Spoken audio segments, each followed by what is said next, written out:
Hi, Marcy. Hi, Jeff. Thank you for coming today. Hello. So I already had individual sessions with you. You already feel the questions that I require to understand better your history. But now I want all of us to sit together and I want you to hear your partner. What is the problem? What's going on in the family? Why do you think you need counseling? So, um, Marcy, why are you here? Uh, well, I'm I'm not in a good place because I have a very stressful job, and I go to school at night, and we barely see each other. And when I come home, he's doing nothing. I mean, he's only been playing video games, and I have anxiety of that. How And that makes you feel? yeah, anxious. I Anxious. feel anxious, and Anxious. Okay. he's blaming me that I'm super Yeah, controlling. I know you're blaming me now. Okay. Let's Well, hear her. Yeah. Yeah, Yeah. he's saying I'm controlling, but how could I not be? Because we have to do something You're about doing it. exactly that. Exactly. Well, alright. we should just be in this toxic relationship. So if you want, blame me and let's finish everything. So see, I am the problem. No, I want to So hear I you. agree that I am the problem. So let's go. I want to Yeah, hear and she the smartest one. She's a lawyer. Good for Yeah, her. but I am what- no time spent. Can I talk? She always manages. Well, Okay. Let him go talk now. Now Okay. it's his All No, I his don't- turn. fine. So yes, I am playing video game. And when somebody said video game, the host said, "Oh, he's playing video game." So yes, I'm playing because this is my relaxation. This is my way to connect with. I'm what to say with What my else work. you do So during the day? Pardon? What else you do during the day? trying to find a job, making. I'm Be walking the Let's dog. Be respectful. to I'm each walking the dog. I have a lot of things. I'm reading. I'm learning. I'm in my other. way to do something. I'm planning to write something feel- about video game. Do you feel lonely during the day? I don't know. I'm not asking myself. Yes, maybe. Okay, all right. Okay, so thank you for speaking out. It's very important you to hear your partner, sort of their opinion why you're here. So I'm just noticing a pattern here. It seems like when Marcy feels anxious and worried about the relationship, as you do, you try to find the ways to feel more secure. That's all. And when you, Jeff, when you feel pressured and controlled by her behavior, you seems to pull away and look away and have some sense of independence. So I'm just wondering, because we're observing the family dynamic, I'm just wondering if each of your ways of trying to manage your feelings is actually making the other person to do the very thing you're trying to prevent. I want you to think about that. It seems that your behaviors, while seemingly separate, they interconnected and both contributing to the problems. And I'll tell you what I mean. I read your history. I know how you feel. But what I'm seeing is that when Marcy's anxiety and control hits, it is driven by her deep-seated anxiety. Marcy feels the need to control her environment because everything is so chaotic in her day, demanding job as a lawyer, trying to become a therapist in the evening, that eating all of her energy. So Yeah. that's why she's And trying I to have- control and your I have to just behavior. Be Two. patient to. Sure, but you need to put some kind of an effort. And let me just see what I observed from both of you and how I'm trying to analyze it so we can find a place in your relationship that this relationship can actually continue. How to manage this relationship. So I'm thinking about Jeff. It seems that you're not that engaged into family life. Even she's trying to set up a date, but you isolating, and this is not a personal flaw. You feel lonely, as you mentioned. And sometimes you're trapped by this controlling behavior, as you said, and the isolation becomes just your way out to seek some freedom and to have some sense of independence, just to get away, to escape the emotional pressure.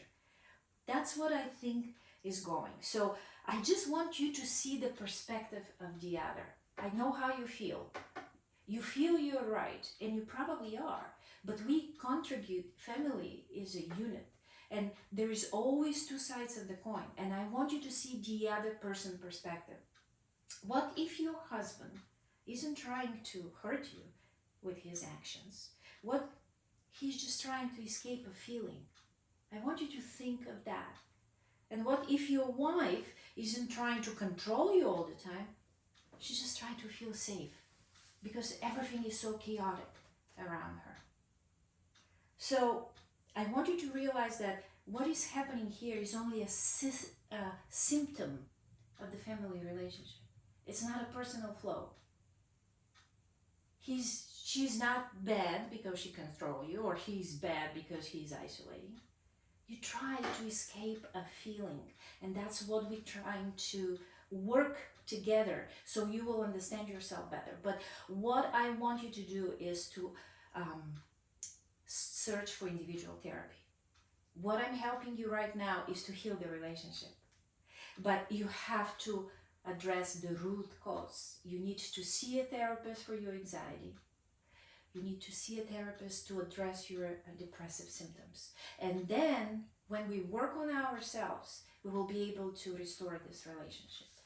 But we need to know where exactly we're going. I need to know where you want to end up. Do you want to save this relationship? Otherwise, it's a waste of our time. She says something about it. I don't know. Yeah, You want to save the relationship. Jeff, do you want Why to not? save the relationship? Yes. If she said yes, I am. Okay, so you're on the Think board. yes. Okay, wonderful. So this process is not going to be whose fault it is and who we need to blame for this. It is analyzing of how we can get a healthier dynamic between two. If you want to stay together, then I'll do my best to help you with that. How I'm planning to do that is to use the Gottman method. Gottman method, John and Judy Gottman are very famous psychotherapists, and they work with 40 years with couples, and they improve so many lives and so many relationships. They have amazing studies that they did in their love lab, and as I said, they have been one of the masters in this field. So I want to follow their tools to help you to sustain a better relationship together. So in order to do that, we are going to start with building a love map. What is a love map? This is a homework for both of you. You actually need to get together and sit down and do a love map. What exactly this means? And I'm reading from your notes. There is material to build a love map, because here what you guys are writing. My note says confirmed by both partners. At the beginning of our relationship, we were happy. We were so opposite of each other, but somehow complemented each other in an effortless way. So with the love map, you're going to get together and you're going to deepen your knowledge about your inner worlds, including what you like, what you don't like, what is your hope. They change over time. So at the beginning of a relationship, they were probably different, but now we need to see what is his dream right now. And we are going to build this love map by scheduling a fun time together. At the beginning, it's not going to be easy. Don't kid yourself. But you have to put the effort, both of you. So scheduling a fun time together, going to the places you used to go, where you were at the beginning of your relationship, seeing friends from college. You both were at the same college. You must have a mutual friends. So finding an artifact about your love that will make you laugh about your fears and hope about the future relationship, and put it on the love map. I want to see a blueprint of your relationship. I want you to get together and build it together. Bring me pictures. Pin a picture on this love map. That's going to be as I said, a blueprint that will show you where the relationship should go. But it has to be done from both of you. So this is a skill building therapy. I want you to build skills how to communicate better. And first is a love map. So you will do this together, and I expect beautiful things because your relationship before was good. Yeah. So there is material. The next thing we're going to do is sharing admiration to each other. So I want you to, this is not easy again, but I want you to learn how to express genuine appreciation and respect to each other. Something else from my notes, which I highlighted. When I met Marcy, she amazed me with her energy and enthusiasm. I loved how spontaneous she was and how intelligent she is. That's true. You remember Yes, this it's now, true. right? Yes.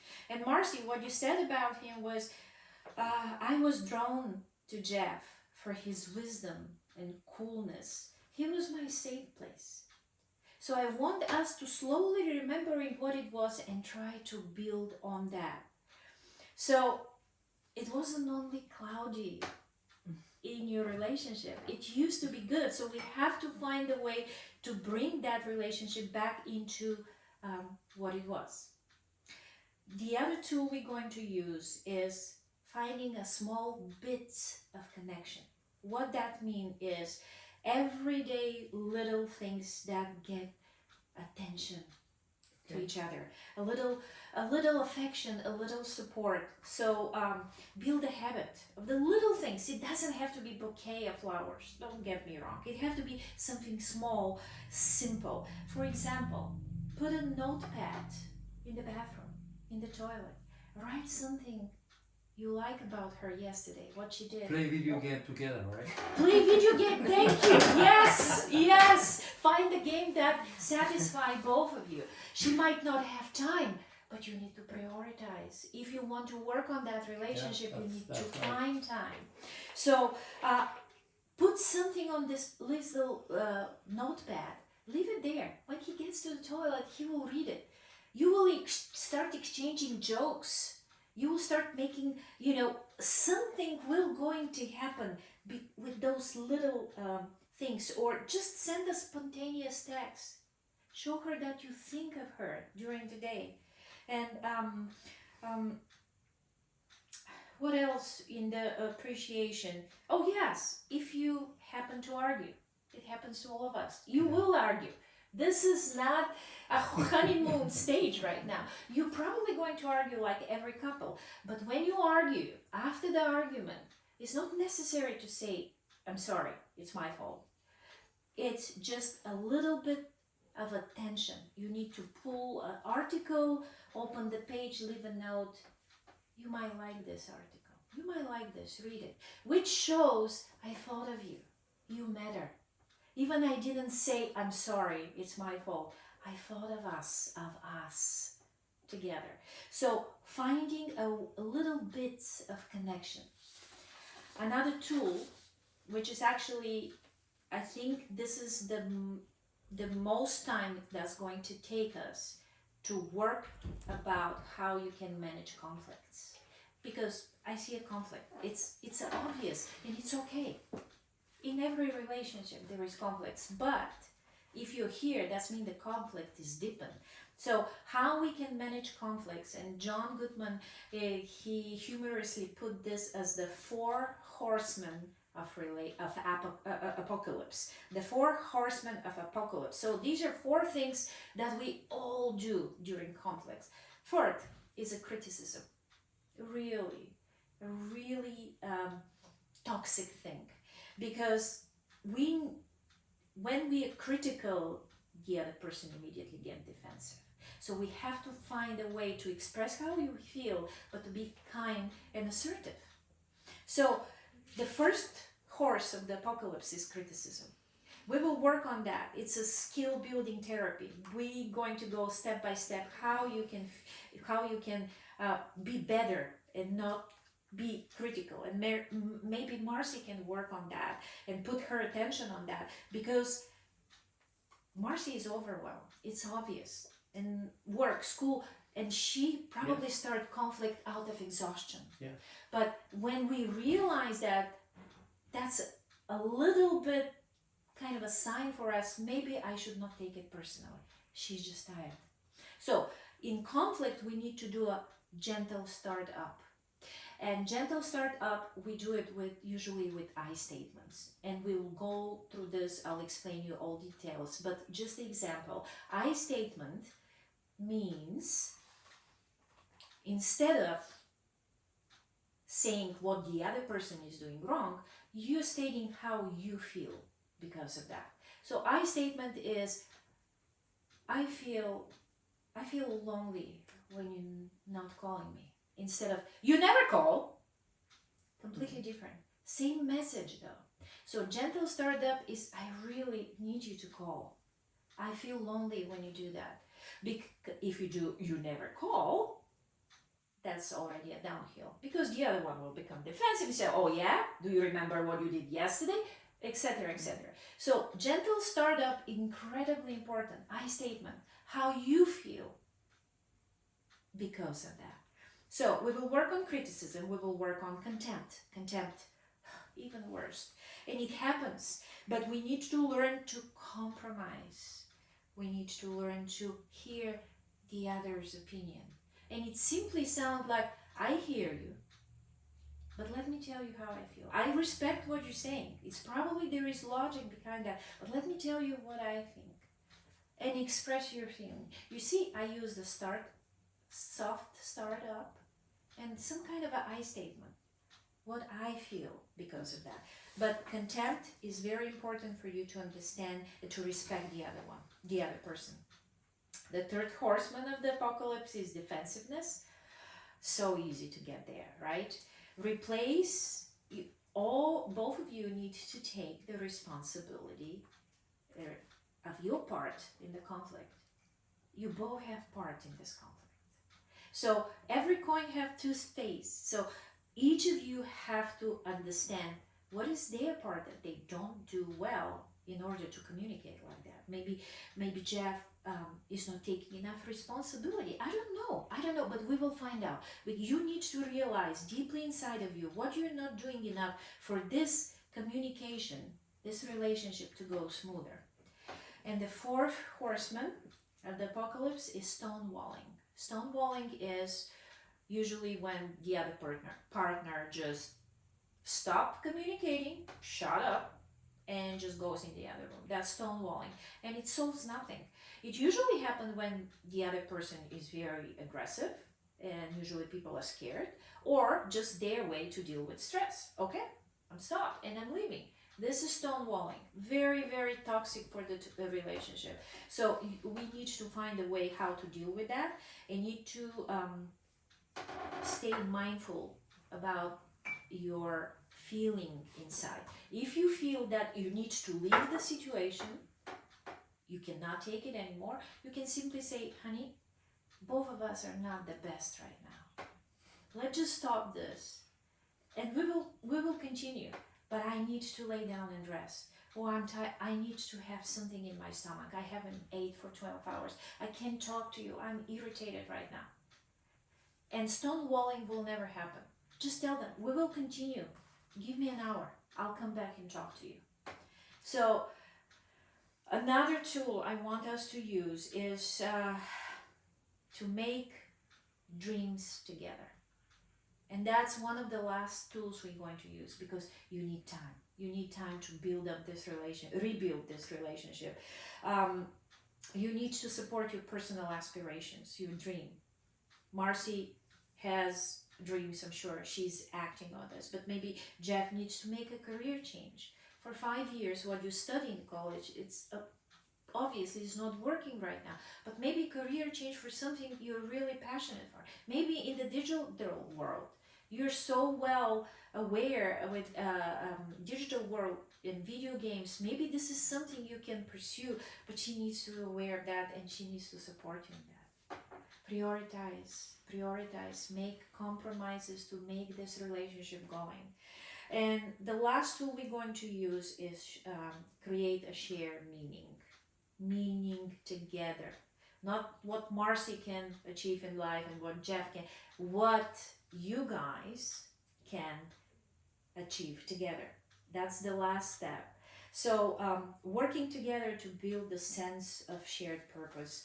I don't know, create new rituals, whatever you think, but anything that can strengthen your bond together, that will be good. And you have to create this combining dream for the family. You need to make a plan, your goals 5 years from now, 10 years, 15 years from now. You need to, if you have to make a manifestation board, what two of you needs to do together, to build together. Okay, so are you on for the ride? That's a lot of things that we need to do, and Let's we need try. to do it together. Okay, and again, I want to emphasize this. Please search for individual therapy. Address your anxiety, address your depressive symptoms, and let's work together. I'll help you to make this relationship work. Okay? Thank you. Okay, thank you. Thank you for coming today. Thank you.